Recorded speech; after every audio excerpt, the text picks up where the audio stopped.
الحمد لله الذي فضل سيدنا ومولانا محمد صلى الله تعالى عليه وسلم على العالمين جميعا وأقامه يوم القيامة المذنبين المتلوثين الخطائين الهالكين شفيعا وصلى الله تعالى عليه وعلى كل من هو محبوب ومرضي لديه صلاة تبقى وتدوم بدوام الملك الحي القيوم.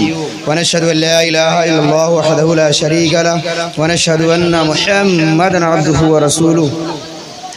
أما بعد فأعوذ بالله من الشيطان الرجيم. بسم الله الرحمن الرحيم. قد جاءكم من الله نور وكتاب مبين. آئیے بغیر کسی تاخیر و تمہید کے درود شریف کا نذرانہ عقیدت پیش کر لیں. پڑھیں اللہم صلی علی سیدنا شفیعنا حبیبنا کریمنا مولانا محمد بارک وسلم صلو علیہ وسلم صلاۃ و سلام علیک یا رسول اللہ صلی اللہ تعالی علیہ وسلم. جزاک اللہ فی الدار.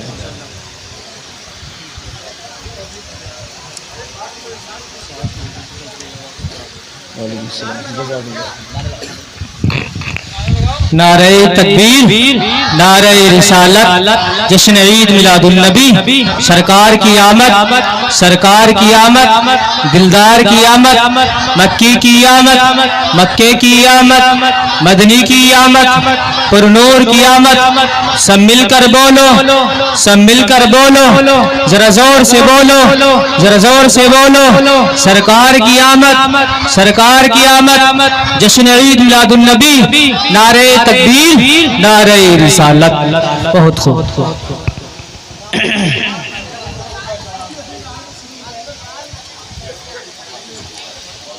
اللہ کی سرتابہ قدم شان ہے یہ، اللہ کی سرتابہ قدم شان ہے یہ.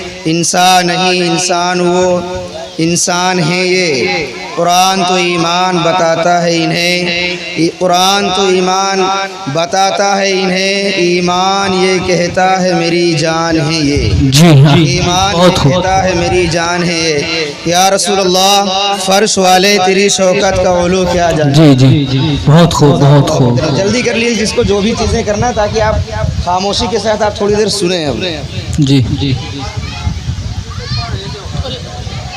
بہت خوب، بہت خوب. جی بہت ماشاء اللہ، سبحان اللہ، سبحان اللہ. بہت خوب، کیا بات. ماشاء اللہ، سبحان اللہ، سبحان اللہ.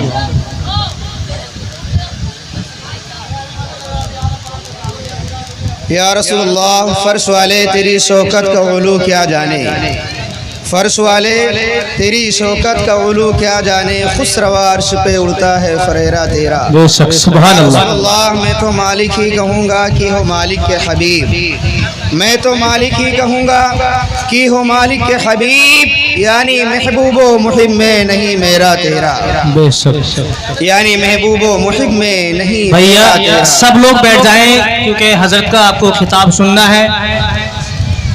کوئی بھی شور شرابہ نہ کریں کیونکہ وہ کہ وہ نعت خوانی ہو یا کہ وہ مقرر ہو. اگر آپ کی سمجھ میں کوئی لفظ آئے سبحان اللہ الحمدللہ بولتے رہیں کیونکہ آپ کی نیکیوں میں اضافہ ہوتا رہے گا.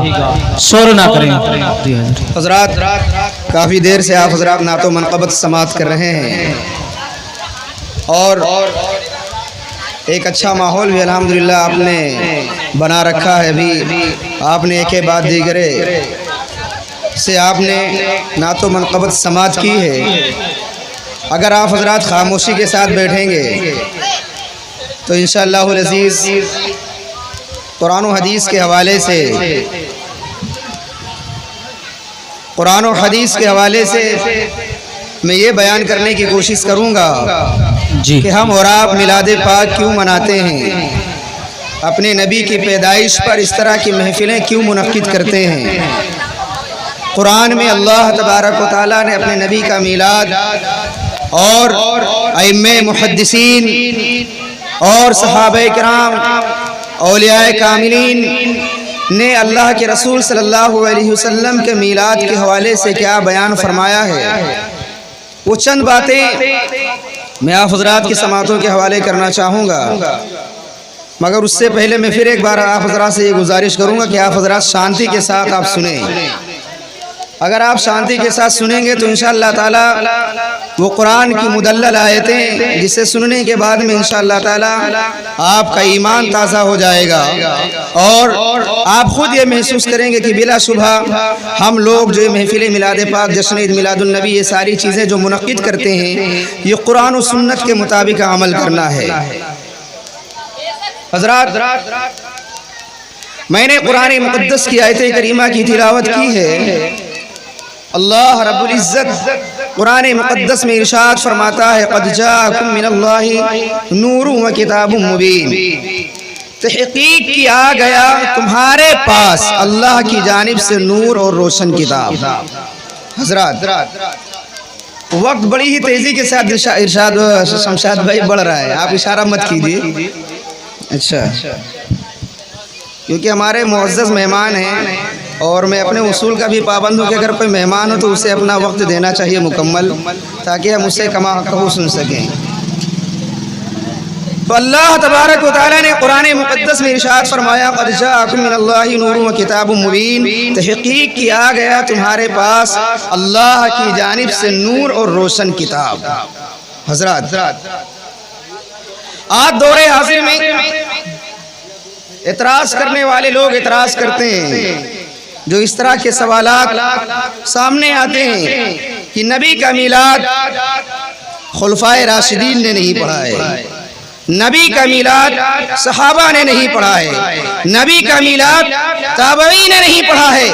عزیزان ملت اسلامیہ، اگر وقت ہوتا تو میں آپ کو بخاری کی حدیث کو سنا کر کے یہ بتاتا کہ اللہ کے رسول صلی اللہ علیہ وسلم کا میلاد پڑھا گیا ہے۔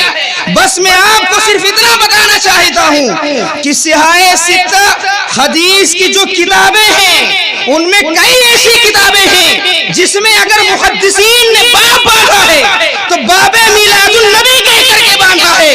پتہ یہ چلا کہ یہ حدیثیں بھی نبی کا میلاد پڑھ رہی ہیں اور محدثین بھی نبی کا میلاد پڑھ رہے ہیں۔ حضرات، بہت زیادہ جوابات، سوالات جو ہوتے ہیں بہت زیادہ جوابات دینے کی ضرورت نہیں ہے۔ جو احادیث کی کتابیں ہیں اس میں محدثین نے اگر باب باندھے ہیں تو باب میلاد النبی کہہ کر کے باندھا ہے۔ پتہ یہ چلا کہ یہ محدثین بھی نبی کا میلاد پڑھ رہے ہیں اور حدیثیں بھی نبی کا میلاد پڑھ رہی ہیں۔ حضرات، اب آئیے دیکھیں کہ اللہ تبارک و تعالیٰ اپنے نبی کا میلاد کس انداز میں فرما رہا ہے۔ علماء کرام جانتے ہیں کہ عربی زبان میں جب کسی مضمون کی ابتدا لفظ قد سے ہوتی ہے تو اس سے یہ واضح ہو جاتا ہے، پتہ چلتا ہے کہ آنے والا جو مضمون ہے، جو میٹر ہے، وہ ہر شک اور شبہ سے پاک ہوگا۔ اللہ تبارک و تعالیٰ نے اس آیت کریمہ میں لفظ قد کو داخل فرما کر کے نزول قرآن کے وقت ہی عید میلاد النبی سے تمام شکوک و شبہات کو مٹا دیا۔ اب اگر کوئی عید میلاد النبی پر شک کرتا ہے تو وہ سیدھا قرآن میں تحریف کر رہا ہے، اور جو قرآن میں تحریف کرتا ہے اس کی جگہ اسلام کے دامن میں نہیں ہوا کرتی۔ سبحان اللہ، بہت خوب، بہت خوب، سبحان اللہ۔ حضرات، اور آئے دیکھیں، جب کسی کی آمد کا تذکرہ ہوتا ہے تو کچھ سوالات ہمارے ذہن میں آتے، کون آیا، کس کے پاس آیا، کہاں سے آیا، اور آنے والا ساتھ میں کیا لے کر کے آیا۔ یعنی 4 سوالات ہمارے ذہن میں آتے ہیں۔ تو آئیے قرآن مقدس سے پوچھیں کہ اے قرآن، تیری موجز نشانیوں پر قربان، اے قرآن تو ہی بتا کہ کس کے پاس آیا، اے قرآن تو ہی بتا کہ کون آیا ہے، اے قرآن تو ہی بتا کہ کون آنے والا ساتھ میں کیا لے کر کے آیا ہے۔ تو اللہ تبارک و تعالیٰ نے قرآن مقدس کی اسی چھوٹی سی آیت کریمہ میں ان 4 سوالات کے جوابات ہمیں عطا فرما دیے اور فرما دیا قد جاءکم، تحقیق کہ تمہارے پاس آیا۔ کہاں سے آیا؟ من اللہ، اللہ کی جانب سے آیا ہے۔ آنے والا کون ہے؟ من اللہ نور، نور آیا ہے، اور ساتھ میں کیا لے کر کے آیا ہے؟ وہ کتاب مبین، اور روشن کتاب ساتھ میں لے کر کے آیا ہے۔ حضرات پتہ یہ چلا کہ نبی کا میلاد خلفائے راشدین نے پڑھا، نبی کا میلاد صحابہ نے پڑھا، نبی کا میلاد تابعین نے پڑھا، نبی کا میلاد تبع تابعین نے پڑھا، نبی کا میلاد مجتہدین نے پڑھا، نبی کا میلاد مشائخان اعظام نے پڑھا، نبی کا میلاد اولیاء کاملین نے پڑھا۔ اور میرا تو یہ اعلان رہے گا، مٹ گئے مٹتے ہیں مٹ جائیں گے دشمن تیرے یا رسول اللہ، مٹ گئے مٹتے ہیں مٹ جائیں گے دشمن تیرے، نہ مٹا ہے نہ مٹے گا کبھی چرچا تیرا، نہ مٹا ہے نہ مٹے گا کبھی چرچا تیرا، اور خاک ہو جائیں عدو جل کر مگر ہم تو رضا، خاک ہو جائیں عدو جل کر مگر ہم تو رضا، دم میں جب تک دم ہے، دم میں جب تک دم ہے ذکر ان کا سناتے جائیں گے، دم میں جب تک دم ہے ذکر ان کا سناتے جائیں گے۔ بہت خوب۔ بہت مختصر میں آپ حضرات کی سماعتوں کے حوالے اپنی گفتگو کو میں کرنا چاہوں گا، کیونکہ ابھی انشاءاللہ تعالی ہمارے بعد بھی آپ کو بیان سماعت کرنا ہے مدلل۔ جی ہم اور آپ اللہ کے بندے ہیں، اپنے اپنے انداز میں نبی کا میلاد پڑھتے ہیں، بیان کرتے ہیں، آج کی اس محفل کا انعقاد کیا گیا۔ ہم اور آپ اللہ کے بندے ہیں، اپنے اپنی زبان میں، اپنے اپنے طرز میں، اپنے اپنے انداز میں، اپنے اپنے لب و لہجے میں نبی کی آمد کا تذکرہ کرتے ہیں، مگر آئیے دیکھیں کہ رب تبارک و تعالی اپنے نبی کا میلاد کس طرح سے بیان فرما رہا ہے، اپنے نبی کی آمد کا تذکرہ قرآن میں کس انداز میں فرما رہا ہے۔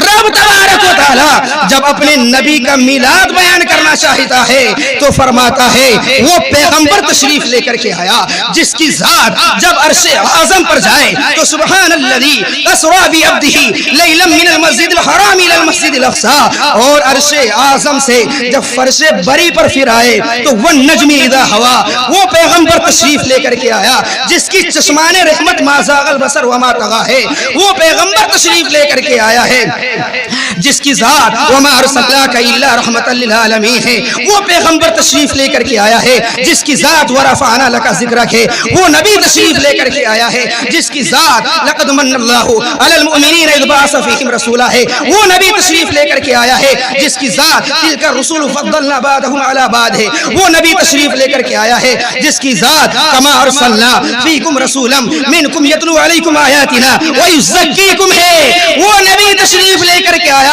جس کی ذات لقد جاءکم رسول من انفسکم عزیز علیہ ما عنتم حریص علیکم ہے۔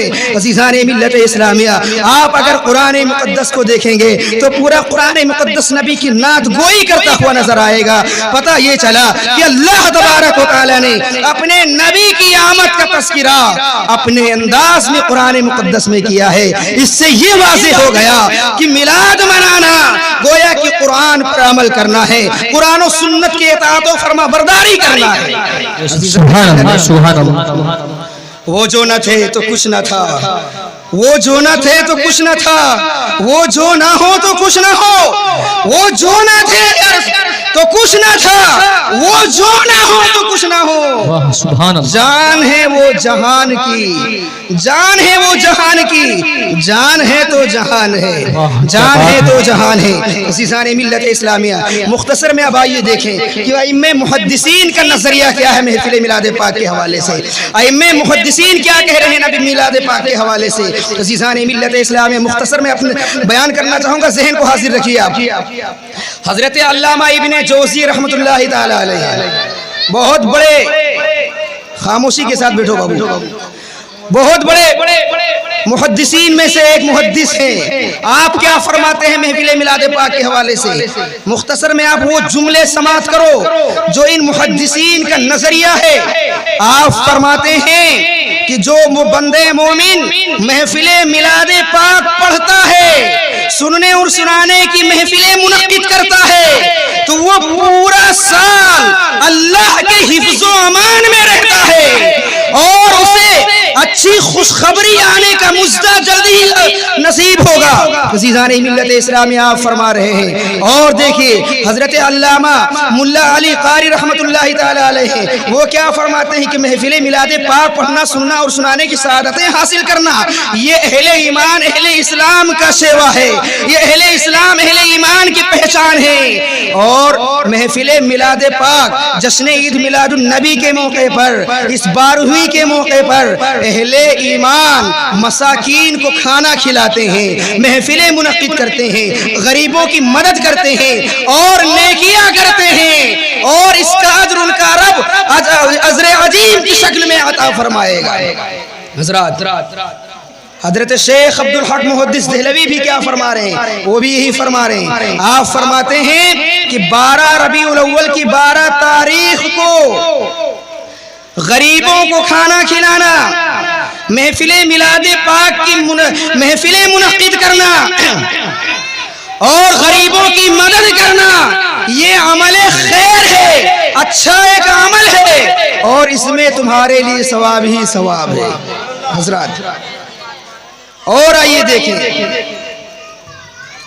حضرت علامہ ابن حجر مکی رحمۃ اللہ تعالی علیہ فرماتے ہیں، تحریر فرماتے ہیں حضرت ابوبکر صدیق رضی اللہ تعالیٰ عنہ کے حوالے سے کہ حضرت ابوبکر صدیق رضی اللہ تعالیٰ عنہ نے فرمایا کہ وہ بندے مومن جو صرف محفل میلاد پاک کے لیے صرف 2 پیسے کا خرچ کرتا ہے، 2 پیسے کو خرچ کرتا ہے خلوص و عقیدت کے ساتھ، تو وہ جنت میں میرے ساتھ داخل ہوگا۔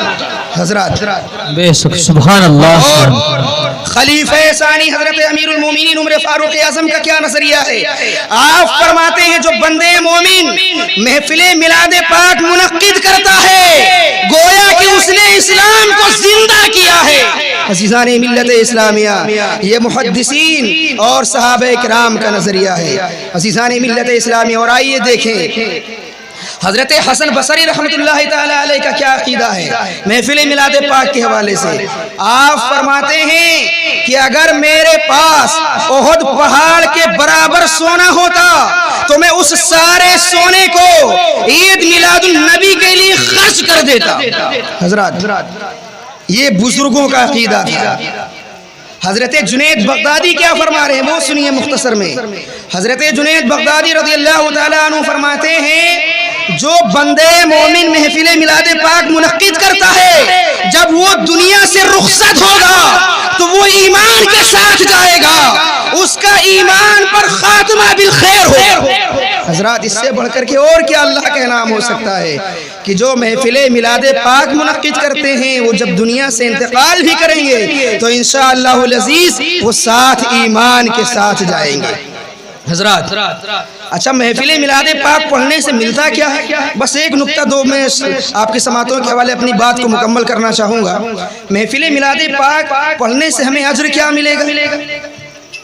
ابو لہب جو حضور کا دشمن تھا، کبھی ایمان نہیں لے کر کے آیا، بالکل کھل کر اللہ کے رسول کی بغاوت کی اور ہمیشہ اپنی واضح دشمنی کا مظاہرہ کیا اس نے۔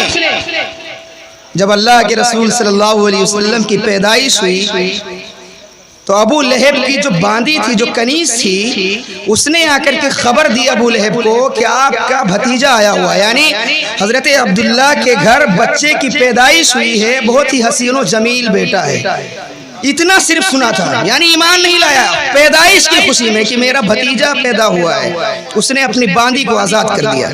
جب باندی کو اس نے آزاد کر دیا اور جب اس کا انتقال ہوا، یہ حدیث شریف میں بتایا گیا ہے، بخاری کی حدیث پاک ہے جس کا میں ترجمہ آپ کی سماعتوں کے حوالے کر رہا ہوں۔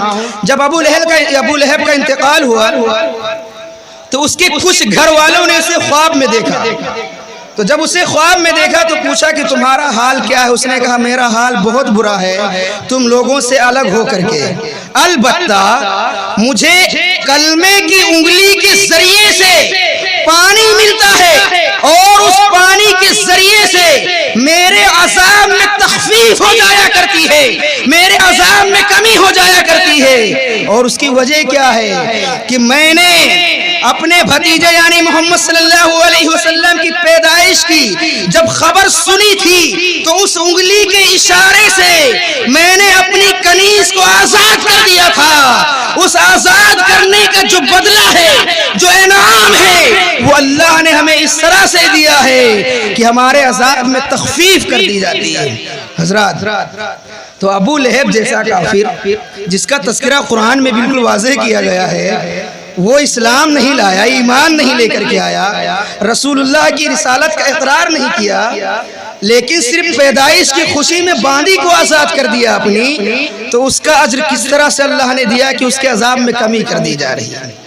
حضرات، تو ہم اور آپ تو اللہ کے رسول صلی اللہ علیہ وسلم کے امتی ہیں، ان کا کلمہ پڑھنے والے ہیں۔ اللہ تبارک و تعالی ہمیں اس کا اجر عظیم ضرور عطا فرمائے گا، اسی پر اہل سنت والجماعت کا عقیدہ ہے، عزیزان ملت اسلامیہ۔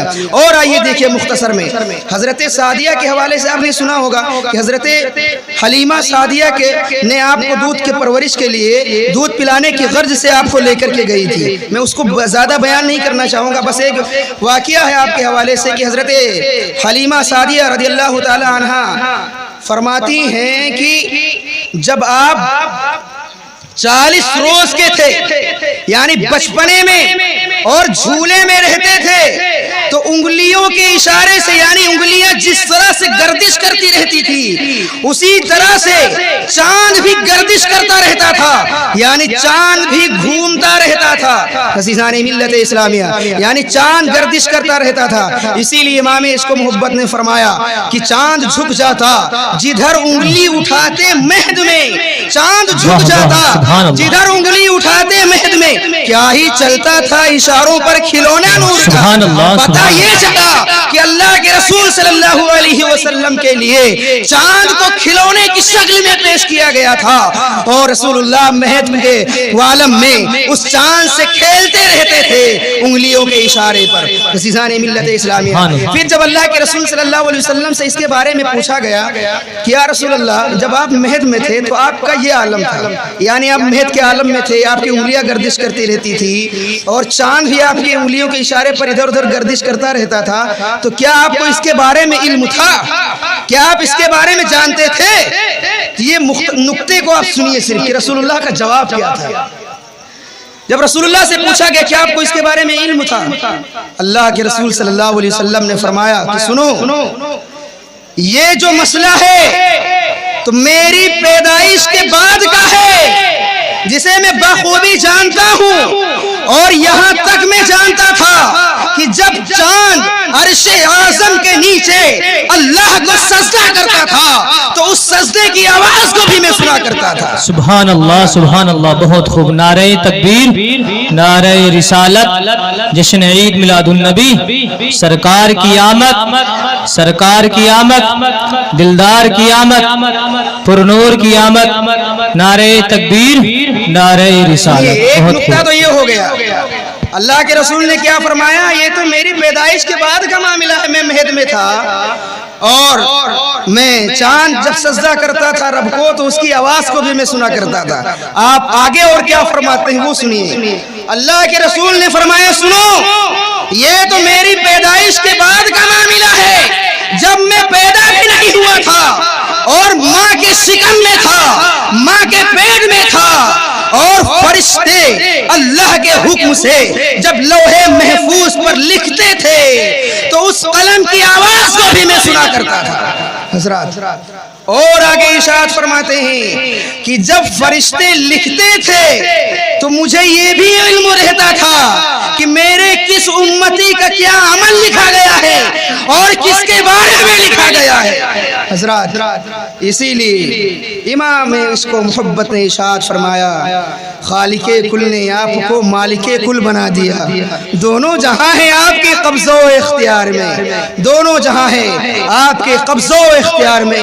یا رسول اللہ، میں تو مالک ہی کہوں گا کہ ہو مالک کے حبیب، میں تو مالک ہی کہوں گا کہ ہو مالک کے حبیب، یعنی محبوب و مہم میں نہیں میرا تیرا۔ سبحان اللہ، سبحان اللہ۔ اللہ کے رسول صلی اللہ علیہ وسلم کی ساوان حیات کا جب آپ مطالعہ کریں گے دیکھیں گے تو ایک ایک عمل ہمارے اور آپ کے لیے درس عبرت ہے۔ عزیزان ملت اسلامیہ، بس میں اپنی بات کو ختم کرنا چاہوں گا کیونکہ ابھی ہمارے بعد بھی آپ حضرات کو انشاءاللہ تعالی انشاءاللہ العزیز آپ ایک مدلل بیان سماعت کریں گے۔ وقت کا خیال کرتے ہوئے میں اپنی باتوں کو ختم کر رہا ہوں۔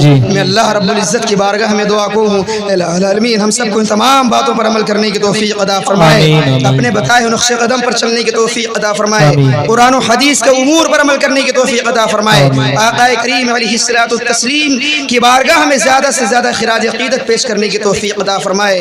استغفر اللہ ربی من کل ذنب واتوب الیہ. وآخر دعوانا ان الحمد للہ رب العالمین.